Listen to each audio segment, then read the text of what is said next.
maxkamadda darajada koowaad ee ciidanka qalabka sida Soomaaliya ayaa maanta u fariisatay dacwad lagu soo oogay eedeysanayaal loo haysta qarxii 14 bishii Oktoobar ka dhacay magaalada Muqdisho gaar ahaan isgoyska Soobe. Eedeynta ay soo diyaariyeen xafiiska xirlaalinta maxkamadda ciidanka qalabka sida waxaa aqriyay gudoomiyaha maxkamadda darajada koowaad ee ciidanka qalabka sida gaashaanle sare Xasan Cali Nuur Shuute.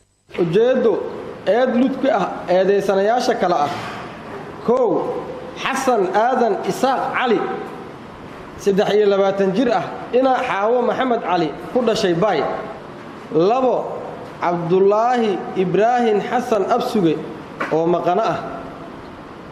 saddex Cabdiwali Axmed Diiriye 32 jir ah ina Dhubado Ibraahim Xasan ku dhashay Galgaduud. afar Muqtaar Maxamuud Xasan Rooble 43 jir ah ina Kaaho Kaariya Cawaale ku dhashay Galgaduud. shan Cabdul Cabdi Warsame Cali 35 jir ah ina Raaxo Miro Siyaad ku dhashay Caabudwaaq. eedeysanaha koowaad Xasan Aadan Isaaq Cali waxaa lagugu eedeynayaa in aad ka tirsan tahay kooxda Al-Shabaab adigoo horjooga ka ah qaybta fuliso qaraxyada iyo dilalka qorshaysan ee ka howlgasha gobolka Banaadir. mas'uulna ka ahaa labadii gaari ee 14 bishii tobnaad 2017 ku kala qarxay isgooska Soobe iyo wadada Danwadaagaha.